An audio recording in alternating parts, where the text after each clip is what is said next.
Salut à toi, j'ai été absent pendant à peu près un mois et demi, et la seule raison, c'est que j'ai changé de PC, et je vais t'expliquer ça maintenant, c'est parti. Like a old lady, I'm backwoods smoking. I don't own papers, pass that 808.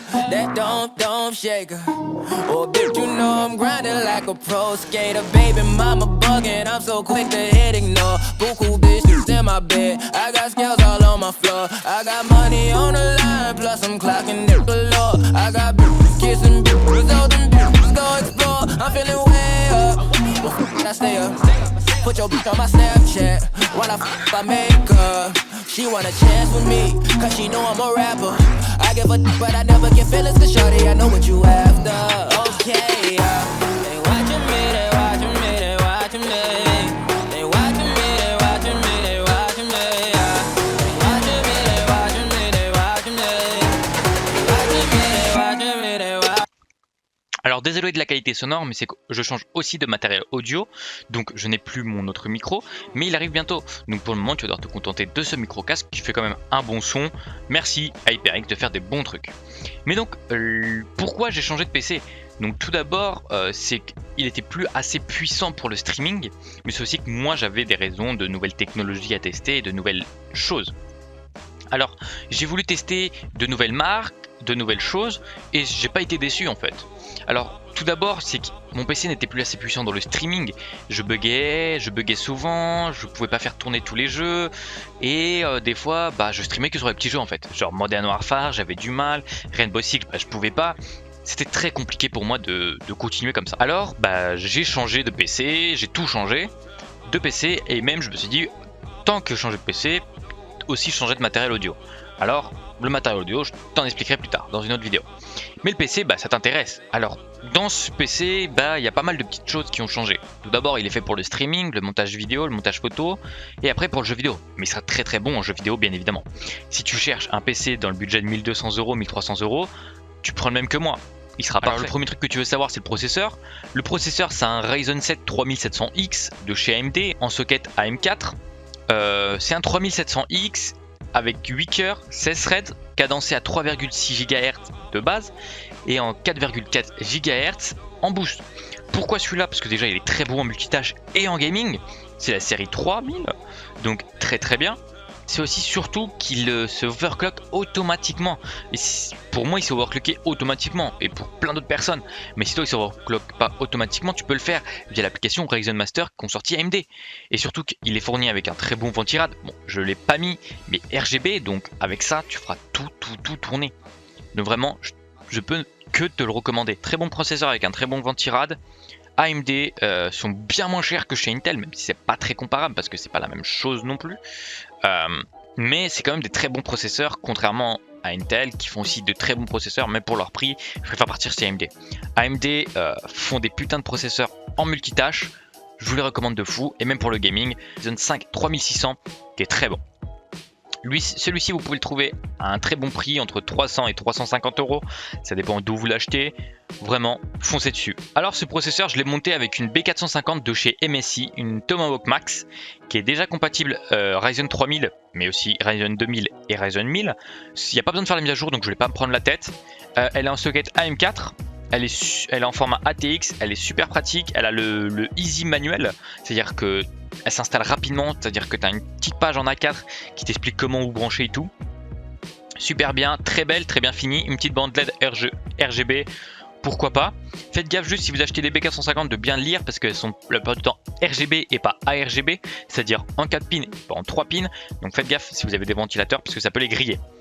Elle est Arsenal Gaming 4 étoiles, super cool, c'est une Tomahawk, et messieurs on leur fait confiance. Elle a le Turbo M.2, le Flash Button BIOS, personnellement j'ai rien à lui dire, elle fait tout son taf. C'est une que je peux vous recommander facilement. Avec ça j'ai mis des Corsair RGB Pro en 3200 MHz, en DDR4 et en 16 Go. Donc je compte les upgrades plus tard en 32 Go, mais pour le moment ça fait totalement le taf. Si vous voulez streamer c'est le minimum 16 Go, vraiment le minimum. Vous pourrez prendre 8 et maximum 16 pour le gaming, mais celles-ci elles sont très très belles, elles sont très bien finies, elles sont magnifiques comme vous l'avez vu dans la vidéo au début. RGB contrôlable, tout ça, il n'y a rien à dire, elles sont très bien. Elles sont pas très chères. Vous pouvez les trouver entre 100 et 130 euros. Personnellement, je vous dis foncez dessus. C'est pour moi l'une des meilleures barrettes de RAM. Pour le processeur, je suis parti sur un water cooling de chez Cooler Master. C'est mon ancien water cooling. Il faisait le taf. Il n'a pas de risque anti-fuite. Il est très bon. Moi, je le kiffe. Cooler Master Liquid 240. Très performant. Très petit prix, c'est du moyenne gamme pour un water cooling, mais il est très bien. 240 mm, deux ventilateurs qui vont de 650 à 2000 tours minute en PWM. Le petit logo sur la pompe ici s'illumine en blanc, comme vous l'avez vu dans la vidéo. Vraiment, elle est super bien, ça fait pas beaucoup de bruit et il refroidit très bien mon processeur. Un choix m'a été de faire, c'est choisir une carte graphique. Choisir une carte graphique, c'est très dur, surtout en ce moment avec AMD qui sont très puissants, comme dans les processeurs, et Nvidia qui font de leur mieux. Mais Nvidia sont aussi très puissants et ont aussi surtout une technologie que je voulais tester, le ray tracing. Alors c'est pour ça que je suis parti sur une RTX 2060.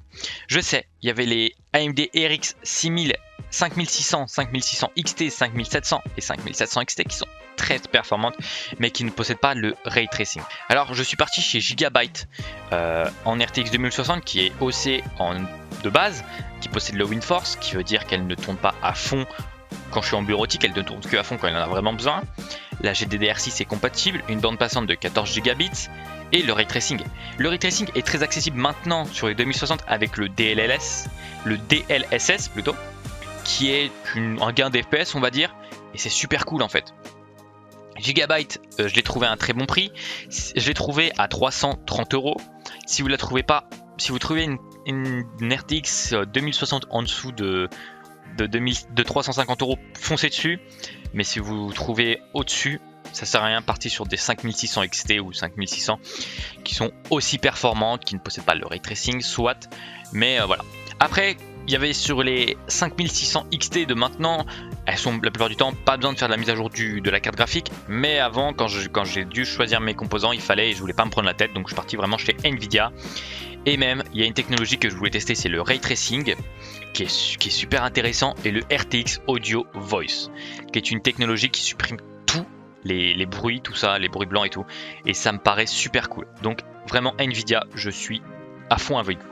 Alors en stockage, j'ai deux HDD qui sont déjà dans le PC de chez Seagate Barracuda. J'ai un SSD de 500 Go de chez Kaifa 2 Gamer, qui est très bon. Et j'ai acheté ça. Waouh! Un M.2. C'est pas un NVMe. Le NVMe, je compte l'acheter plus tard, car en ce moment les prix sont assez chers. Mais le j'ai pris un M.2 en SSD, qui est déjà une meilleure rapidité qu'un SSD, mais ça va encore. 240 Go de chez Western Digital Green. À 30, vous pouvez le trouver entre 30 et 40 euros. Personnellement, je vous le recommande.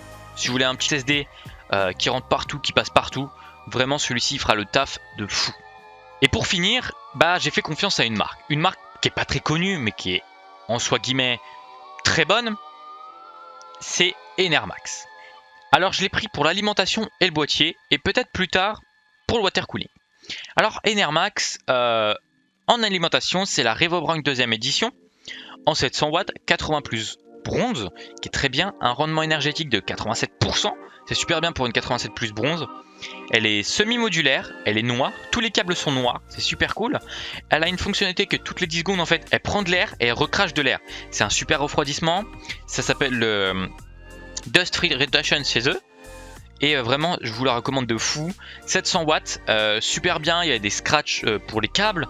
Vraiment, Enermax, je vous ai fait confiance et j'en suis pas du tout déçu. L'alimentation est top, je l'ai payé 75 euros. Vous pouvez la trouver moins chère, vous pouvez la trouver à 70, 80 euros, prenez 70 euros. Vraiment, je vous recommande de foncer chez eux. Voilà, c'est une super marque, j'ai testé. Semi-modulaire, c'est parfait. Et pour finir, on va parler du boîtier. Bon, je l'ai pas dans les mains parce que déjà je peux pas parce qu'il est branché. Mais le boîtier, c'est un Enermax Tarif4 SF30. Boîtier de moyenne taille avec 4 ventilateurs RGB dressables avec des connecteurs 3 pins, comme je vous l'ai expliqué. Moi j'ai des connecteurs 4 pins, donc je peux pas les adresser avec ma carte mère, mais ils sont quand même adressables entre eux. Vous avez un hub USB derrière qui vous permet de les adresser entre eux. Voilà. Donc c'est ce que je vous recommande. C'est un très beau boîtier avec une petite bande LED en bas, comme vous l'avez vu dans la vidéo. Il fait des très belles couleurs, il est très beau, très bien refroidi. Il se prend vite en main. Quand on l'ouvre, il paraît petit, dur à faire, mais en fait le câble management est facile à faire dedans. Il est fourni avec des scratchs pour le câble management, des petits serre-câbles, vraiment je vous conseille de fou, je leur ai fait confiance, je l'ai payé 80 € et j'en suis pas du tout déçu. Et une Airmax pour ce PC, vous êtes au top. Vraiment, il y en a qui me disaient non, faut pas prendre une Airmax. J'ai pris une Airmax et j'en suis totalement fier. Donc si tu cherches des composants, ils sont tous dans la description. Et n'oublie pas que tu me retrouves sur Twitch très souvent en live via mon programme que tu peux regarder sur ma chaîne Twitch. Et sur Discord, si tu veux rejoindre le Discord, il n'y a pas de souci. Tu peux aller t'abonner à la chaîne, ça ferait plaisir. Lâcher un petit like, commenter, partager et me suivre sur les réseaux sociaux, Twitter, Instagram. Tchuss.